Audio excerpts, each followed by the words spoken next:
Duran Premium Cigars, one of the fastest growing boutique cigar companies, providing smokers a portal into the old Cuban tradition of perfect balance and the lost art of progressive flavor construction. Roberto Pelayo Duran began his career in tobacco over 2 decades ago in Havana, where his reputation grew within Cuban circles. The creation of Duran Premium Cigars has given Roberto the platform to introduce a series of cigars that offer the same quality, construction, and detail which he perfected while in Cuba. Brands include the ultra-premium Roberto P. Duran Premium Cigar Series, Azan Cigars, Nea, and Baracoa. Duran Cigars uses a seed-to-humidor approach, as all tobacco is grown in their farms and rolled in their factory in Esteli, Nicaragua. Rollers have been carefully chosen to carry out Roberto's precise method to ensure progressive flavor in each cigar. Duran Cigars invites you to make their premium your standard.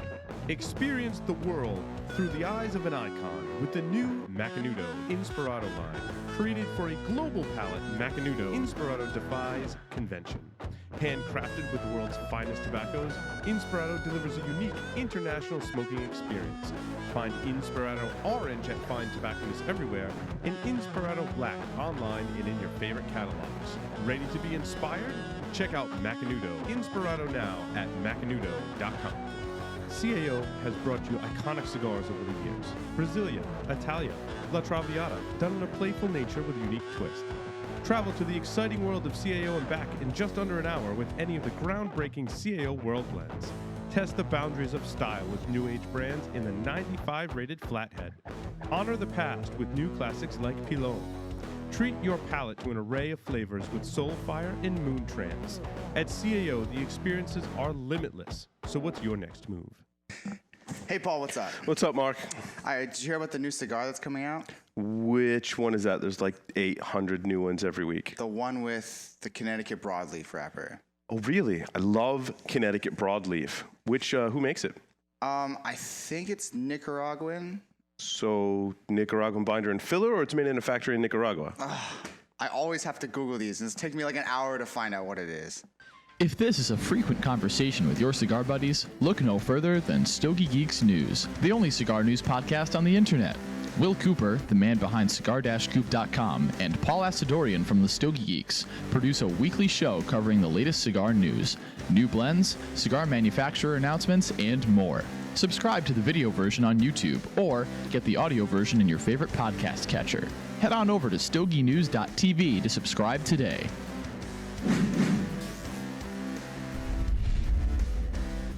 Saga Cigars, makers of the Saga Golden Age. The Golden Age is a cigar that takes you back to the classic days of cigar smoking. Through the 6 generations of experience by the Reyes family, the Saga Golden Age delivers a timeless blend that uses the nobility of the tobacco to bring you the perfect balance of power and flavor. It narrates better than words the history of a family's tradition in tobacco, delivering a cigar much like the ones they used to smoke in the times of Hemingway. Saga Golden Age is a full-bodied, full-flavored Dominican Puro. With tobaccos from one farm, the blend features a Corojo 2006 wrapper and filler from original Cuban seeds grown in the Dominican Republic. Available in 4 sizes at an affordable price, the Saga Golden Age is sure to please and take you back on a journey to yesteryear. Brought to you by Rocky Patel Premium Cigars. The Tabacero by Hamlet Paredes, developed and blended by Cuban master of tobacco, Hamlet Paredes. This cigar is an exciting addition to the Patel family, featuring traditional and rare sizes hand-picked by Hamlet himself.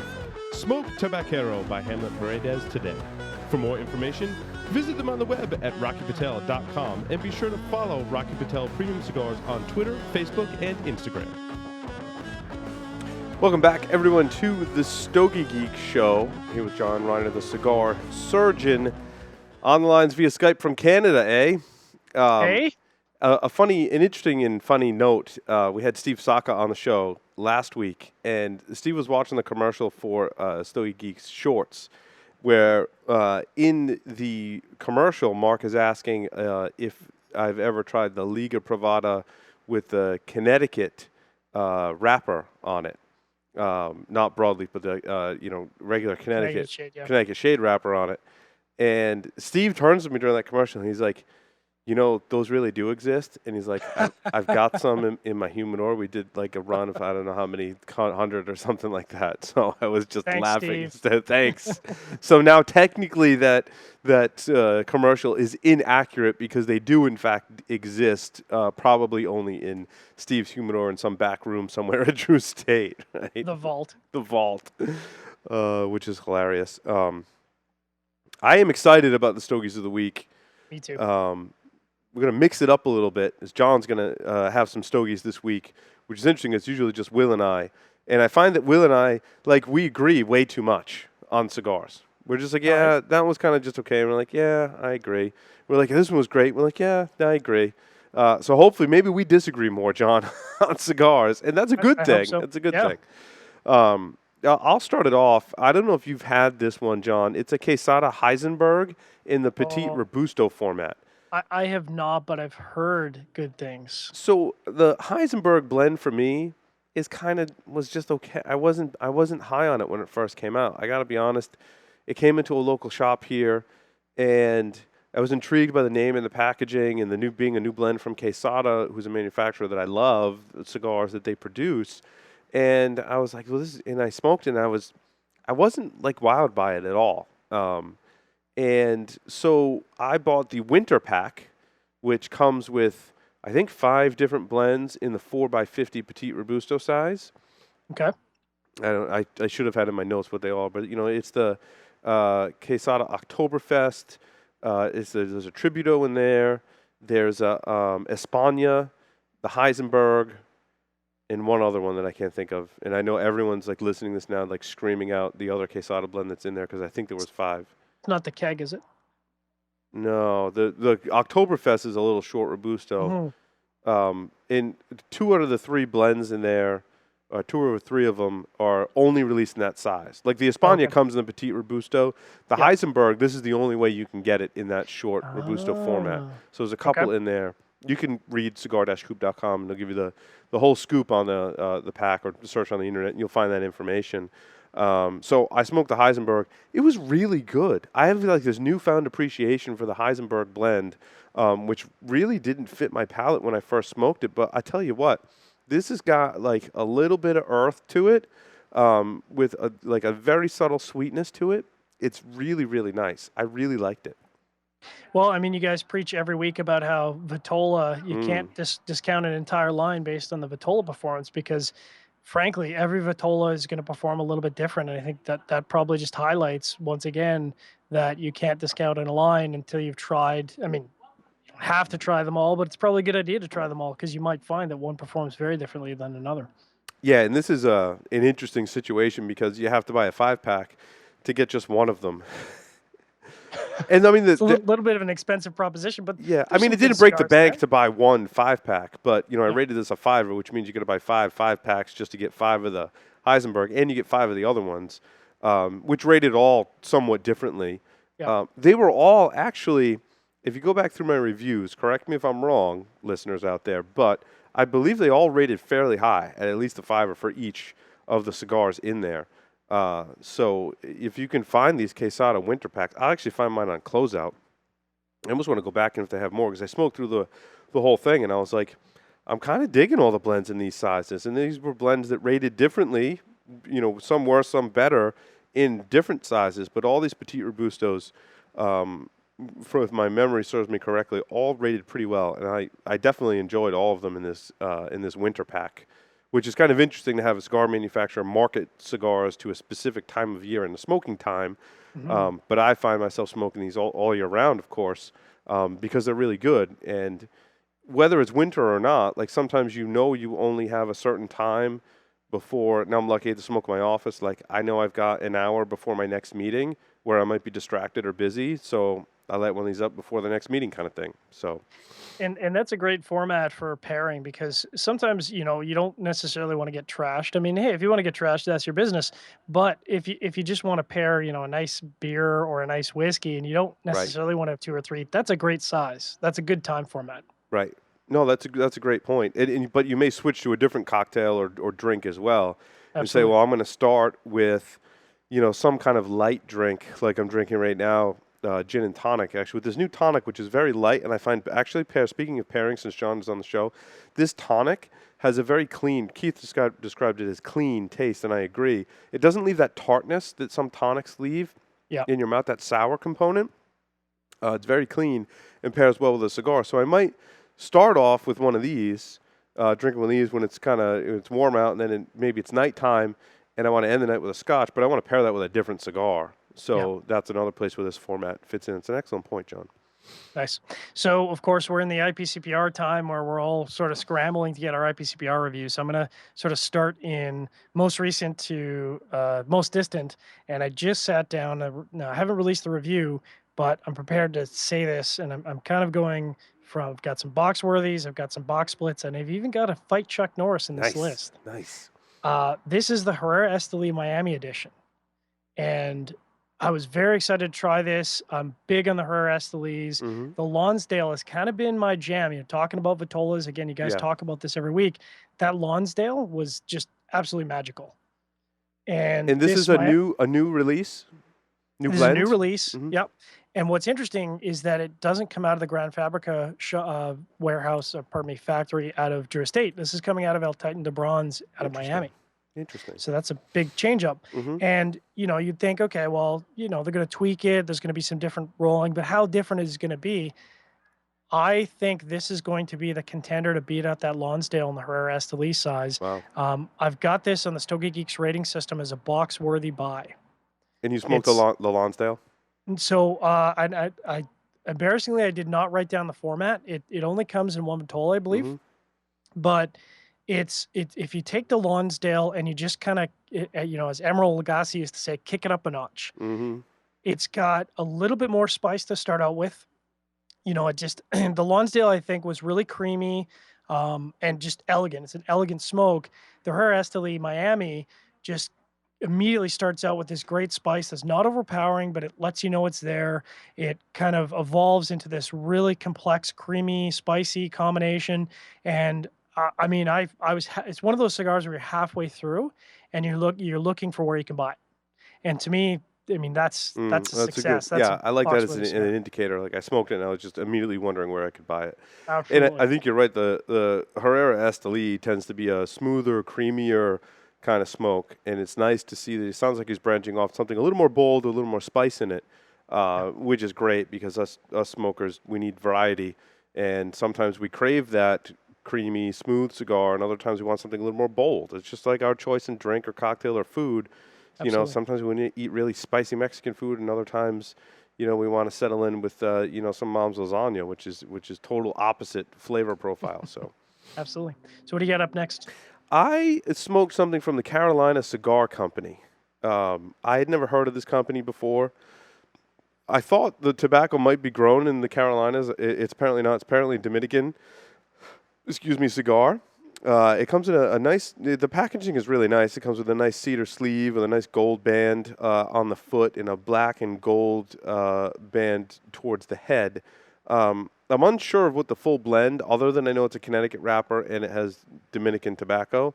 It had this very grassy and almost like dirty, earthy profile to it, which it seemed unbalanced to me at first. It turns out as it progressed, it really was unbalanced and really did not fit my profile. It was just very gritty kind of feel to it. And I do have other cigars from the Carolina Cigar Company. Hopefully some of those work a little better. But this first one, which is a Corona Cigar Company cabinet, it looked like it was a Grand Corona size. I'm not unsure. That's a great Vitola. It is a great. I mean, that's why I reached for it, right? Because it's a great Vitola. But I give this one an Angler. So wow, did not blow your skirt up at all. Not at all. I do have one from them that's got the most reddish colored wrapper I've ever seen on a cigar. I mean, it's like truly like a cedar red. Wow. Which I believe is also a Connecticut wrapper on there. So I'm curious to see what that does, just because the color is so different. So I do have a couple other ones from this particular manufacturer, and we'll see how those fare. Well, next on my list, I've got one that I took a little bit of flack from one of my fellow mods on Cigar Federation, and I know this is a cigar that's kind of been a while coming. It's the All Out Kings, which is the collaboration project between Willie Herrera and Robert Caldwell. Yep. The moment this was announced, I mean, this was kind of high on my list of cigars that I wanted to try out. Now, I smoked this in the Forever Last, which is maybe not the right Vitola presentation for me because I'm a bit of a Vitola snob. This is a torpedo, which I love. I'm a big fan of torpedoes and bellicosas in general, but it's a 6.5 by 54. And when you start to go over that 50 ring gauge, you know, my appreciation for the cigar kind of falls off rapidly. And it's very select few cigars that kind of perform in that 52 plus range that I really dig, sort of comparative to, you know, if you release that cigar in a 48 or 46, I almost exclusively find it tastes better, but it was really good. Nice. I mean, if you're a big fan of, I mean, really all I could say is if you like Willie's stuff and you like Robert's stuff, I mean, really, it's like a Herrera Esteli and The King is Dead had a love child, and that cigar is this cigar.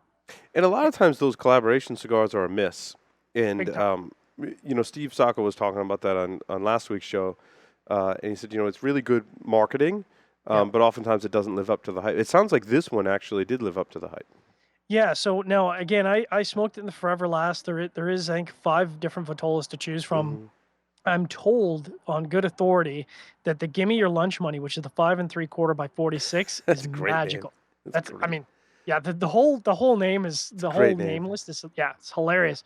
Now I did find the Forever Last had it sort of that great nuanced spices, this wonderful honeyed sweetness, had some light sort of airy chocolate and espresso. And these are all things that I love.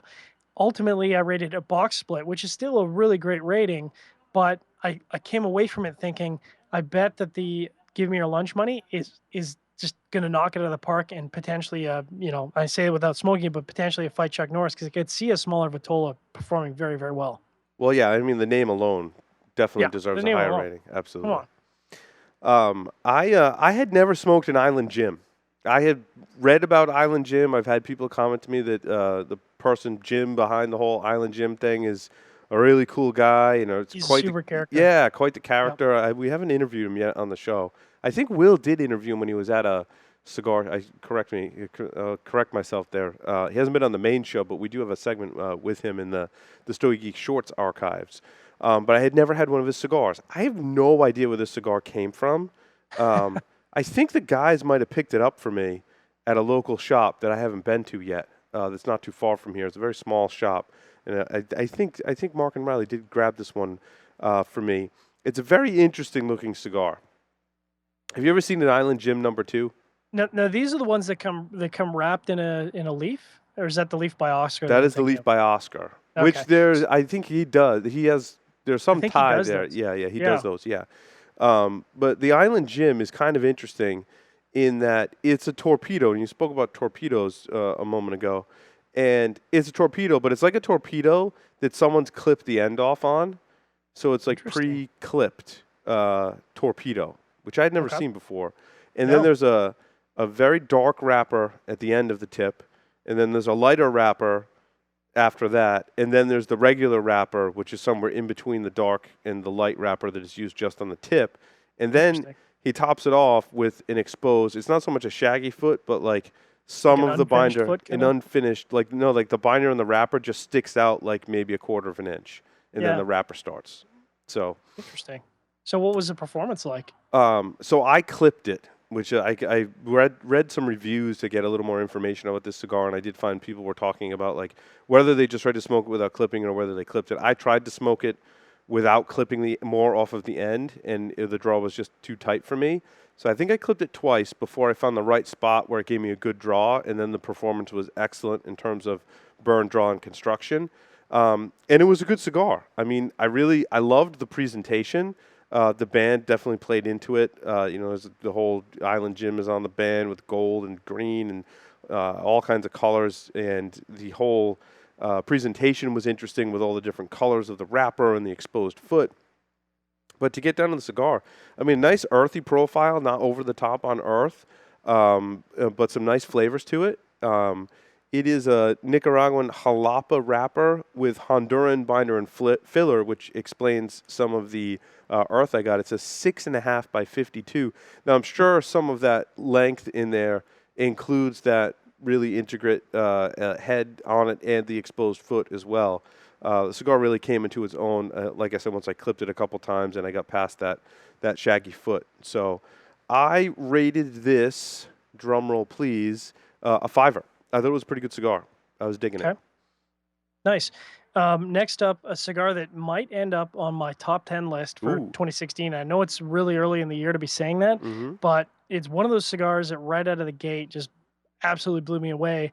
And this is from Hoya de Nicaragua. This is their new series. So they've gone from the Hoya de Nicaragua red. Now they've gone to the opposite spectrum, which is the black. And this is the first time I believe they're using a San Andreas Negro wrapper. And the moment I heard Hoya tobacco mixed with a San Andreas Negro wrapper, very high on my list to try, and I'm glad I did.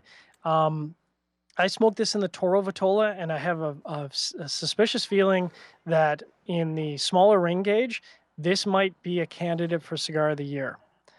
This was like, I would classify this as a dessert cigar. It just tons of chocolate right off the get-go, almost a marshmallow, airy sweetness on the retrohale, nuanced spices. So not, like when I love Hoya cigars, and I typically like the Dark Antonio, which is a beast. I mean, that's like riding a bull. You strap down and that cigar just takes you. It's a bold cigar, yeah. It's a bold cigar. And this is if you took that and sort of ramped it down and just added that elegant sweetness. So it had spices, but not what you're typically expecting from a Hoya de Nicaragua cigar.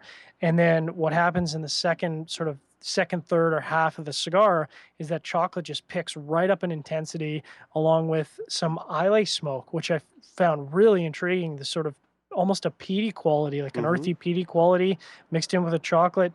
And I rated this a box worthy with a star because I'm going to revisit this cigar in a couple different Vitolas. I strongly believe this could be a Cigar of the Year candidate.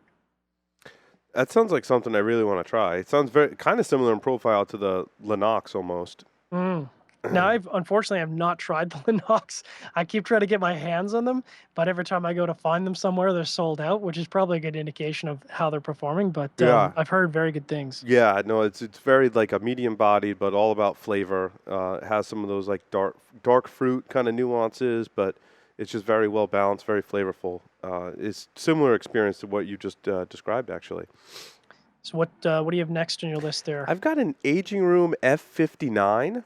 This was a coffin release from the IPCPR in 2015, so last year's IPCPR. It's interesting. It actually sat in my humidor I don't think it was in cellophane in the coffin, was it? It might have been. It was in cellophane, in a coffin, and then there was like shrink wrap around the coffin. Oh, wow. And it actually said IPCPR 2015, so this must have been one of the original samples from the 2015 IPCPR, which I'm just now getting around to smoking and reviewing. I guess it kind of fell in the back of my humidor somewhere. It was well protected though. Yeah. And it was kind of interesting as I was unwrapping it. Like it was like Christmas, right? Like I had to undo all this stuff to get to the actual cigar. Had an awesome aroma off the foot. I just think being in that environment, which probably isn't good to keep it all cinched up like that. But it had just an awesome aroma off the foot. And lo and behold, those awesome aromas also were present when I smoked it, because this just had all kinds of subtle flavors, some wood notes, sweetness, very nuanced cigar. I think the year it spent in my humidor probably contributed to that. Very well balanced, very flavorful. I called it a box worthy. Wow. Okay. Next up, something new from Crown Heads. They've had, obviously, everyone's had a bunch of new releases at the IPCPR. This one was the La Carema, and I've smoked a lot of Crown Head stuff. John Huber typically blends, which kind of meets my palate. I really enjoy almost everything he blends. This one was an interesting cigar for me because it's both one of those cigars where you smoke and you go, yeah, I can totally see that being his blending profile, and at the same time, very different. It was very sweet to start with, and it had this really nice underlying spicy cedar note, which I tend to really like. I'm not more on the earthy quality. I tend to like sort of the spicy cedar, and I find that the nice thing about spicy cedar is it can offset a lot of that sweetness. I think without that spicy cedar, this would have been way too sweet. But what happens in sort of the retrohale in the second half is this thing just explodes in the retrohale, and really I think highlights how important it is to retrohale the cigar. If you weren't retrohaling the cigar, I think you'd lose a ton of that flavor. Very complex, and the spices on it were like something you'd use to bake a souffle. Like, it's not just like a nutmeg or a cinnamon, it's this sort of myriad of spices. And it just, the more I smoked it, the more sort of nuanced it became. And I actually found myself halfway through the cigar realizing I wasn't taking notes. This cigar had kind of, we talk about cigars kind of being thinkers where you have to sort of focus. This was the opposite problem. This cigar had taken me so out of my mindset that I was just smoking the cigar, not paying attention to anything, which that's probably a good thing. And then had the broadleaf on it sort of became that nice chewy broadleaf, and then kind of finished up with, a little bit of that chewy, earthy broadleaf in the end. And I think I rated this a box split, but I could definitely see this being one of those cigars, as you guys talk about sort of revisiting a cigar 6 months, 8 months, 10 months down the road. This might be one of those cigars that has real potential aging quality to it. And which one is this again, John? This is the La Carema. This is a brand new release from the IPCPR. Mm-hmm. So if you smoke the Jericho Hill, Yeah. the Jericho Hill is, big, bold in your face. And you kind of almost think this is like the short cousin to that, because it's kind of got some of those qualities. But again, it's way more nuanced and way more subtle. And like I said, normally I'd call this a thinker cigar, but it's really the opposite. It just distracted me from what I was doing. And ultimately, that's kind of what you want out of a cigar. And now, John Huber's the one, he did 4 kicks as well, right? And the drumstick and, yeah. What was the special release of the 4 kicks? It had some extra Lajero in it. Oh, yeah. See, now if Will were here, he could just pop He would that just- off. yeah. But I do not have his encyclopedic knowledge of tobacco, I'm afraid. It was like Kicking Horse or something like that. Yeah, it was the 4 kicks. Shoot. See, Will would be all over this. He But would yeah, know that, it I heard that was exactly. really good. I'll find what it is. See, I have to use my computer to figure out what the heck I smoke. Will he keeps the whole encyclopedia right in that Will Cooper brain of his. But that cigar, it was a limited release. Yeah. And I had mentioned to some of my buddies that I liked it, and I traded and got gifted some, and they were kicking around for a while, to use a pun, a really bad one, but and I smoked it recently, and it is still to this day Still going? so amazing. I was concerned because I'm like, this probably lost some, sitting in my humidor for almost 2-3 years. But it didn't, dude. And when you were describing that, it made me think of that Took you right there. cigar. Yeah, it's the 4 kicks mule kick. Mule kick, of course, yes. Yeah. Mule kick. And that was forms so different. And that was 2012 when that came out. So it was 4 years ago since its release. So it's been sitting in my humidor probably 3 years. And last time I reviewed it was in 2016. Yeah, I talked about it. I gave it the Oasis still. I gave it an Oasis rating on episode 178 in March of this year. Yeah, so he's putting out some awesome cigars. Now I'm anxious to smoke the new stuff even more, having an Oasis experience like that. Yeah, no kidding. So the bar is high for Mr. The bar is Huber. high. The bar's high because that mule kick is so awesome. Once you hit the gold, you gotta do a personal best from that point on. That's right. Set the bar too high for yourself. And that's hard. That's very hard. Mm-hmm. So I smoked. Have you ever heard of Don Bernardo? I have not. That's a new brand to me. So I'll describe the story behind it, and I'm sure Will can fill us in more when he gets back from his trip to Cuba, having mojitos and Cuban cigars. This is awful experience. Terrible. Don Bernardo El Caballero Robusto was the size. Now, a manager of the cigar store next door, Havana Cigar Club, came in, dropped off a whole bunch of samples, and basically, I'm summarizing here, said a shop owner owns a shop, does a cigar that he's selling, and basically distributes them only online, and it comes from the Dominican. I even Interesting. forget which factory he was working with to produce them.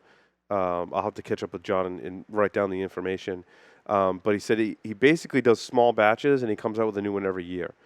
Okay. So he does, I don't know, whatever the number is, like a few hundred boxes, produces them, puts them out on the website, sells them all out, and then goes back and like does another blend. Which right now, for FDA regulations, could impact that. I think is a really smart idea, especially for a shop owner that wants to have kind of like an exclusive or a shop cigar. But he does it online, which I think is smart in this case if you're going to do a small run like that. So, like knowing this, you get all these preconceived notions in your head, like, oh, it was just done for a shop, so it could be like a house blend, which has a bad reputation, and it's just Dominican tobacco, and we know that can, range the spectrum of, like a bundled Dominican cigar versus like a Davidoff, right, or Fuente is different story, right? So I'm like, well, it's Dominican. That doesn't really could mean really good, but really the really good ones are reserved for the Davidoffs and Fuentes of the world that have their premium tobacco. So I had that going through my head. And then the fact that, they had been shipped and like stayed out of the humidor for a while before they were put in the humidor. And then it sat in my humidor only for a weekend. But I'm like, I have all these. I'm like, I want to try them. So I picked up the Robusto. It was my first cigar of the day today. And it just like immediately hit me with this blast of flavor, nice spice and wood components, and just paired with my coffee so well. And as I smoked, I'm like, this is a really good cigar. Like, it kind of caught me off guard. And I don't know, John, if you review so many cigars, like the ones that like really catch your attention are really awesome are in the minority. And like the rest of the stuff you smoke tends to, and no offense to anyone in the industry, but some cigars we smoke aren't as good as some of the other ones. I mean, that's why we call it reviewing and we give our opinion on them. It's not to say all cigars, people make are bad. It's just, there's a lot of factors that go into it. But when someone that you've never heard of gives you a cigar and you smoke it and it kind of catches your attention, you're like, wow, that was really good, that tends to be the exception, not so much the rule, right? Yep, absolutely. The cigars that really catch our attention are the ones where they've been sitting on tobacco for years and, they've been in business for 100 years and they've got huge factories, right? Yep. It's just the nature of the game. So this one was really impressive.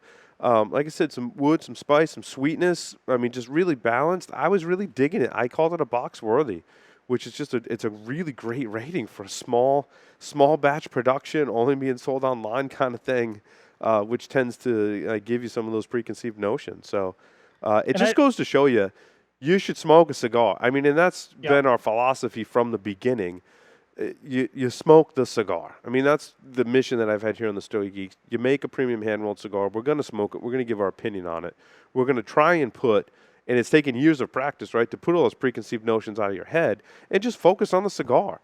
Like, how's it smoking? What are you tasting? How's the experience? How's it, burn, draw, construction, flavor, the whole thing. Focus on that stuff. Not so much burn, draw, construction, because those need to be there. That's a given. That's a given. But focus on the flavor, the taste, the smoking experience, and put everything outside of your head. And when I did that, I was like, this is a great cigar. I would buy a box of these, and I would smoke one every morning. And you got to love coming across a blend like that you haven't encountered before, and then not only being impressed, but being like, as you say, sort of sitting forward in your chair and going, wow, this is really good. Yeah.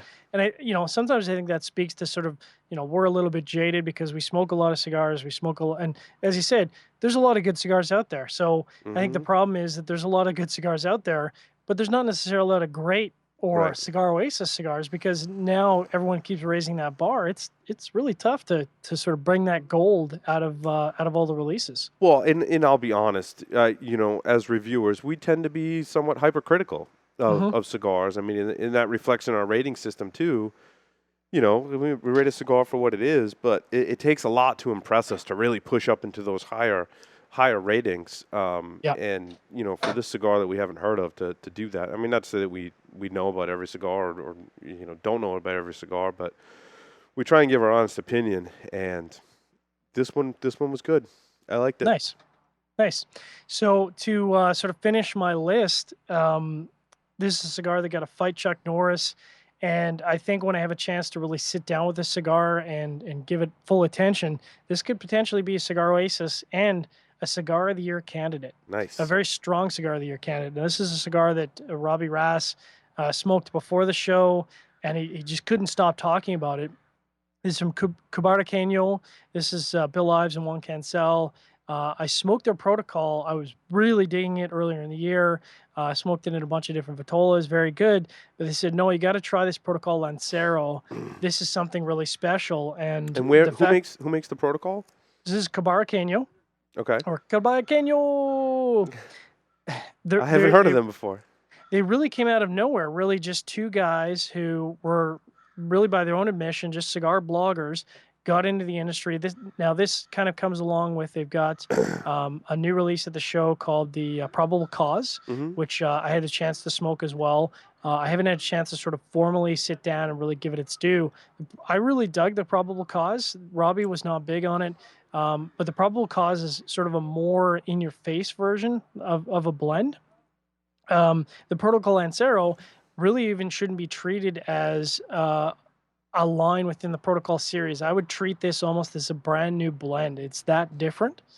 And this cigar really has it all. It starts out with this really rich spiciness with an sort of undercoating nuttiness, that sort of sweet leather rather than the kind of that leather that kind of coats your tongue. And, you literally find yourself clicking your tongue after you take a draw because you're like, I'm not leather. It wasn't like that at all. It was sort of a creamy leather and started out with a really good intensity that wasn't overpowering, but just sort of, hey, I'm here. This is what you're in for. And then just became sort of sweet, creamy, chewy, and just this cigar just evolved. And I mean, obviously I'm kind of biased because I love Lanceros, but to blend a really good Lancero and to blend almost Cigar Oasis level Lancero is really hard. Absolutely. This cigar delivered right to the nub. If I could have kept smoking this beyond the nub, I would have. And I think the tagline I used for this is, this cigar unraveled my DNA. It was that good. Nice. Yeah, whenever you smoke a cigar, like right down in the end, you're burning your fingers and you're looking for instruments to like shove in the end of it to finish smoking it. That's almost always at least a box-worthy rating, and oftentimes is indicative of that Fight Chuck Norris or Oasis rating. You enjoyed that cigar so much. And so many cigars kind of gas out in that final third and like really change. And it's rare for cigars to really push that limit and give you that full smoking experience. And I think that speaks to the value of the cigar. I mean, you're going to spend on any given Lancero an average of $10. At least, I mean, an average of $10 for a Lancero. I mean, just it's a higher cost of production. So to be able to have one that smokes right through down in the end is a great value, and you're getting your money's worth. So that's awesome. Yep. This is coming out of the Lazona factory, and I've kind of found over the last year and a bit that for whatever reason, cigars coming out of Lazona, whether they're primarily made there, whether it's a collaboration, really hitting my palate. And I'm going to be really interested to sit down and sort of give this cigar its full due. And like I said, there's really no question in my mind that this is already in contention for Cigar of the Year, not top 10, but Cigar of the Year candidate. So I'm excited to see how it sits, how it ages, and how it comes back in about 6 or 8 months. The last one on my list was Bianco Liga Exclusiva de Familia. Heard of this one before? I have not. That's a lot of words. It is a lot of words. It's a whole lot of cigar, too. I mean, if you look at the, I don't have a picture for you to see, but I took a picture of it. It's got a very intricate band. It's a cedar sleeve, a green band around the foot, and awesome-looking cigar. There's a really dark-colored wrapper. And from my research, it's a Pennsylvania broadleaf wrapper, which is kind of interesting in and of itself. Now, it does present some of those subtle hints of dried fruit, which I love inside of us, flavors out of that kind of cigar and that flavor profile. That dried fruit is like that L40 Lancero, right? Some of those cigars coming out of Fuente. They've got that Series B and the God of Fire that has that dried fruit. Some of their Maduros from Fuente definitely have that dried fruit. I love that flavor profile. But the key word with this cigar when you describe those flavors are dried. Okay. And it had a very drying effect on the palate, which tends to hinder my experience of the flavors inside of a cigar when it has that kind of drying effect. Yep. Sometimes, in people that have been blending cigars can probably shed some light on this, but it tends to be that when a cigar is dried, age can swing that away from that dried profile. It has something to do with the leaf that they use, in balance in the cigar. Sometimes a dry cigar smoke is going to be, dry no matter what. But this one was just kind of dry for me, and that really impacted my ability to experience all those wonderful flavors that I know it had in it. So maybe some age could help the cigar. Again, I did like that flavor, but in the end, I rated it a try one. Wow. Because that drying just really, like, you get that good sweetness, but like everything else was kind of lost. Took away from it. Yeah, it took away from the experience. So I've got two quick honorable mentions. Again, this is more I haven't had a chance to really sit down. One of them I know. In fact, I think Coop has kind of talked about both of these. The first is the Avo Fogado. Oh, love that cigar.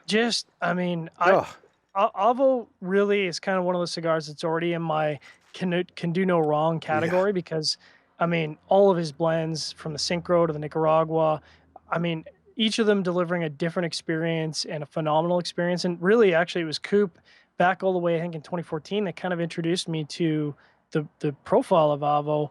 And ever since then, I've just kind of been on a tear. No, they were kind enough to send us a sample of these cigars, which came in this awesome orange Pelican case.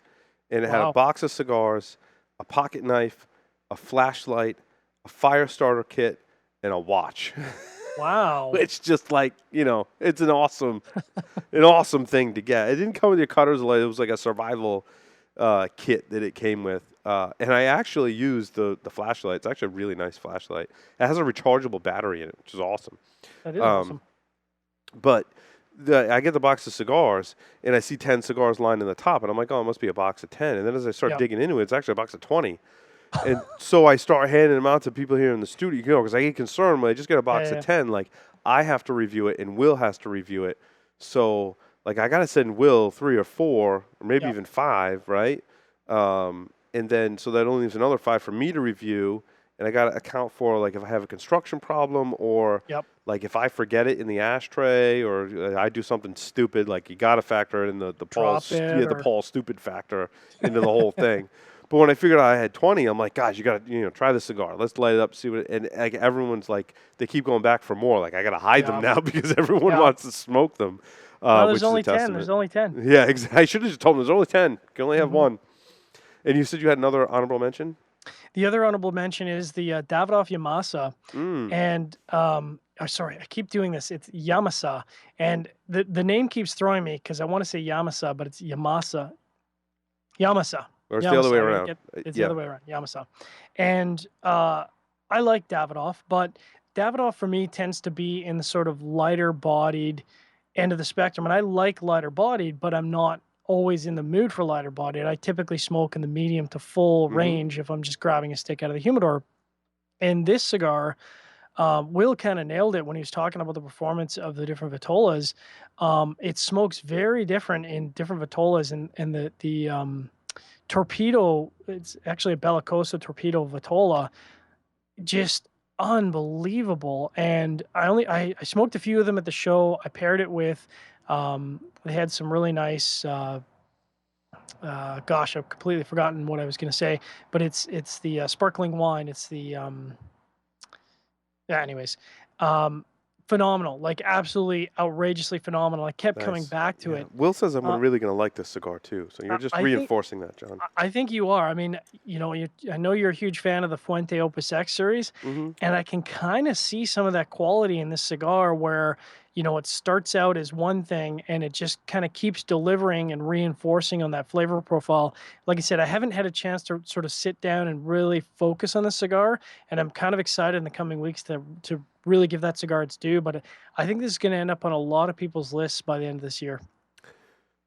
Thank you so much, John. It's been wonderful talking about the different cigars with you. I got some on my list that I definitely want to try now. Where can people find your podcast? So, of course, we're on YouTube at Cigar Federation. We're on cigarfederation.com. If you just search for Cigar Federation on every podcast catcher, we're there. If you want to look for me on social media, pretty easy, Cigar Surgeon. You can Google me. I'm on Twitter. I'm on Instagram. I'm on Facebook. I'm everywhere. And, of course, you can shoot me an email if you want to disagree with me or reinforce what I've said, surgeon at cigarfederation.com. Excellent.